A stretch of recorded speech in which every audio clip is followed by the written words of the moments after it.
Hello everybody. Today's video is going to answer how does GTA 5 game engine uh, render the assets and populate the attributes and while you're playing the game.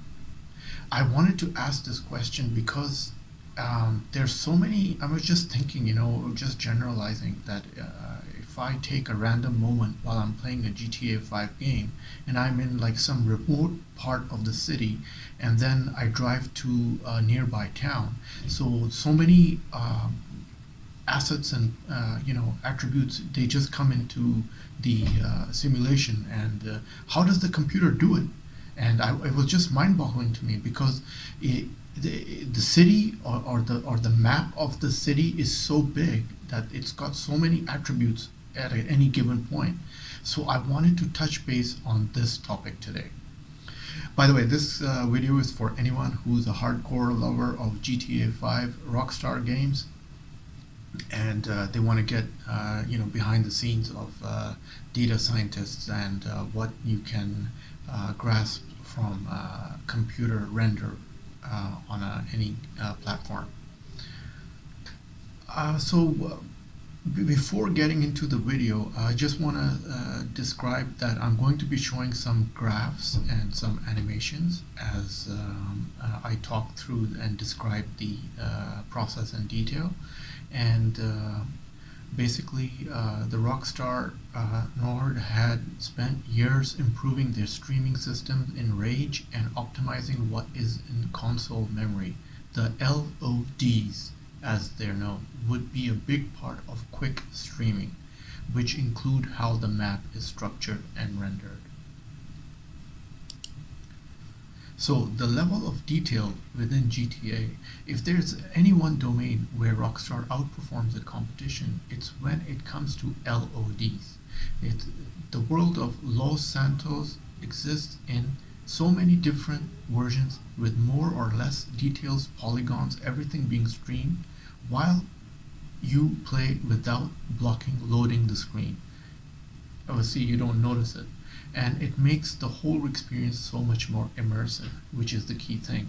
There's so many background processes that are happening that we don't notice while we're driving around, walking around, flying around in the game. Lights. All the lights, little ones that you see in the far distance, are real. You can drive toward them and find that the bulb that casts the light is there. This is what Aaron Garbutt, one of the Rockstar North founders and the art director, was declaring shortly before the PS3 release in this screenshot. How accurate is this statement? Now let's consider this night scene that you're seeing on your screen. As you can see, the screen with the next screenshot, the lights become more visible because they're there and then they go out and then they become more visible. This is because there are actual polygons within those spots, the light bulbs that are lighting up, and the computer takes notice of those reference points. Well, it simply is the truth that every small light spot that you can see is a quad rendered with small 32 by 32 texture like one on the right.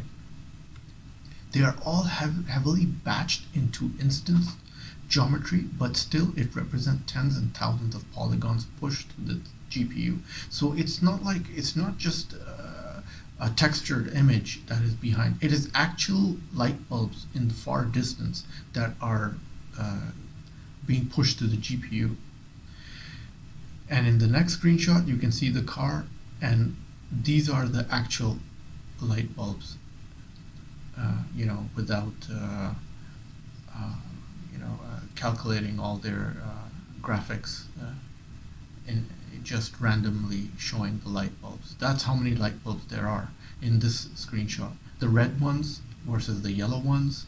So that's when they're all lit up together, and so that's the beauty of the rendering engine, as you can see. And they are not just static geometry. That's the beauty. the car headlights are also moving. So these are not static; they're dynamic. So they change as you go closer or you drive by further away. The light luminosity changes, and also moving along the roads and updated in real time. Of course, at this distance, no need to render the full car models.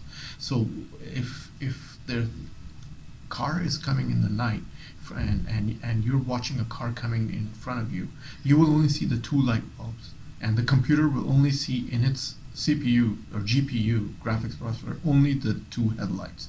But as the car comes closer and closer, the two headlights diminish and the car model is rendered onto the GPU, and then you see the original car model, which is pretty interesting. I never knew that. So and from a distance you'll see only like two light bulbs, but as the car drives nearer to you, the car model is loaded into the game engine. But if you decide to go near some distant light, as you come closer, the LOD increases and eventually the full model of the car is drawn. That's the amazing thing. Low poly meshes, let's get into that. Let's go back in the next screenshot to the frame we discussed previously. Some really vast portions of the world are rendered in single draw cell. For example, if we consider the rendering of the hill behind in the yellow in this image, it's a single draw cell image. So what is exactly that tiny hill far away? Turns out it's not small at all. It's actually Winewood Hills, a big area spanning across several square kilometers with dozens of houses and buildings. There's the Galileo Observatory sitting on top of the hill, and Sisyphus Theatre, Lake Winewood. All of these areas, which when you explore them or drive by them, are rendered with thousands of draw calls and tons of polygons. But in our case, the zone is so far away, so a low polygon version is rendered. A single draw cell pushing only 2,500 triangles. See, that's the thing. The game engine renders a low polygon draw cells, and then as you go into the area, it turns out into a larger points of reference, and as it draws in its GPU. In the next animation, you'll see a map, and that's how a low polygon model of Winewood Hills is rendered into the game engine. So this is a low polygon version. So if you go into this map, it will come out even more in detail with more reference points to the map. All the rendering is done with a single mesh reading from a diffuse texture. Even if some tools exist to convert a mesh to a lower poly version, that can't fully automate the process, and I wouldn't be surprised if the 3D artists at Rockstar Games spent days fine-tuning the meshes manually. So what the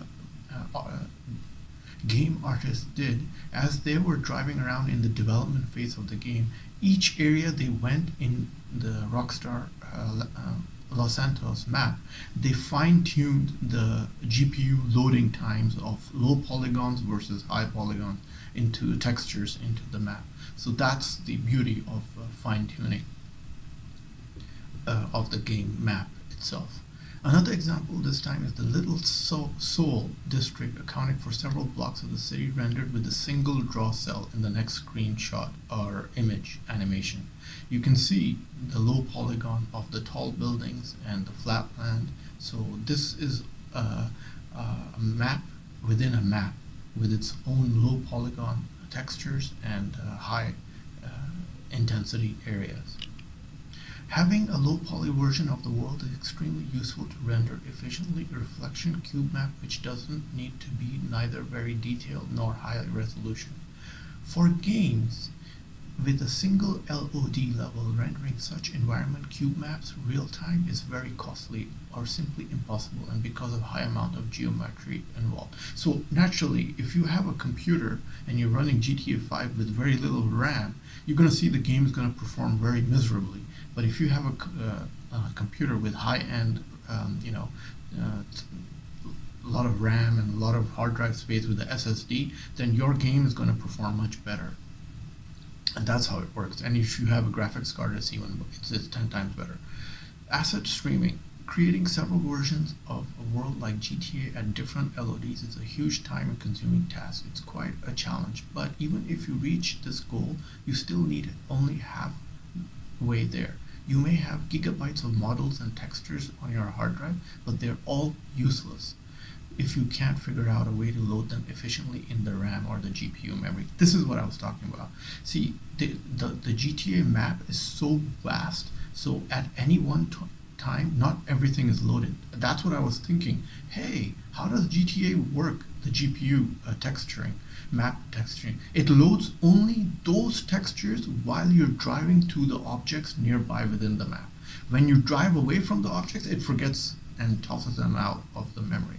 That's how it works. It's pretty clever, actually, because otherwise the CPU would explode or something, crash. It doesn't explode, it crashes. GTA 5 streams assets in real-time, loading and unloading models and textures as you move to another area of the map. The really impressive thing is achieving this in real time while remaining stable for hours. Technologically, the biggest achievement has been squeezing this all into console memory and making it as run smoothly as it does.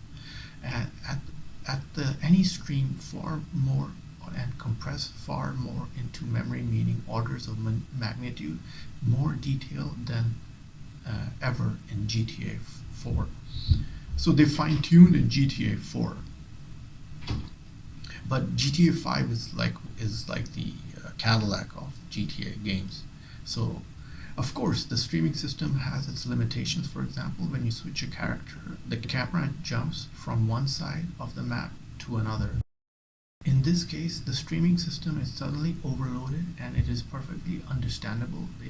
It needs 5 seconds to sort things out and catch up. But GTA 5 handles this transition nicely with a zoom out, translate, zoom in animation, and it doesn't feel like loading screen at all. This is what it means. It does it so systematically that while you're playing the game, it's in the background, it's working on loading textures and discarding the old textures. It's amazing. When you drive a car, normally the speed you're moving it is slow enough that the streaming system has enough bandwidth to keep up to date. This is not the case for planes. They are far too fast. Yeah, that's what I was thinking. What if you're flying a plane? Because then the GPU needs to load them much faster. So it uses a low polygon texture map because you're going so fast. So they are way too fast for the streaming system. That's why their speed has been greatly reduced on purpose compared to the real world, when flying meshes are also drawn at a lower LOD count. That's what I mean, low polygon mesh.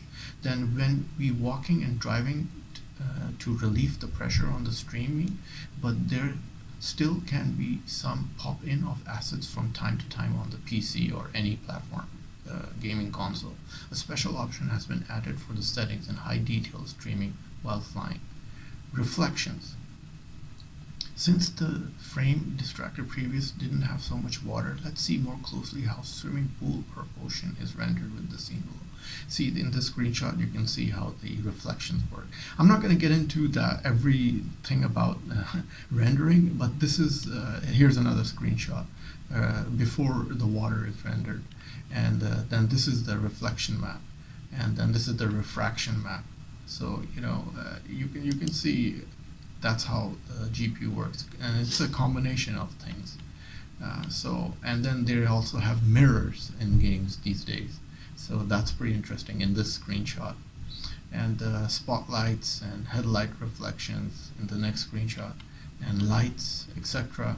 So it's pretty extensive the way the graphics artists at GTA 5, Rockstar Games, have developed this rendering process and animation techniques while you're playing the game. I'm going to conclude the video, and I hope I've answered the question. And as always, Click like if you like the video, and to see more of the videos, click the red button. And tata from Shazzy. Enjoy this video? Then must have a look at these videos.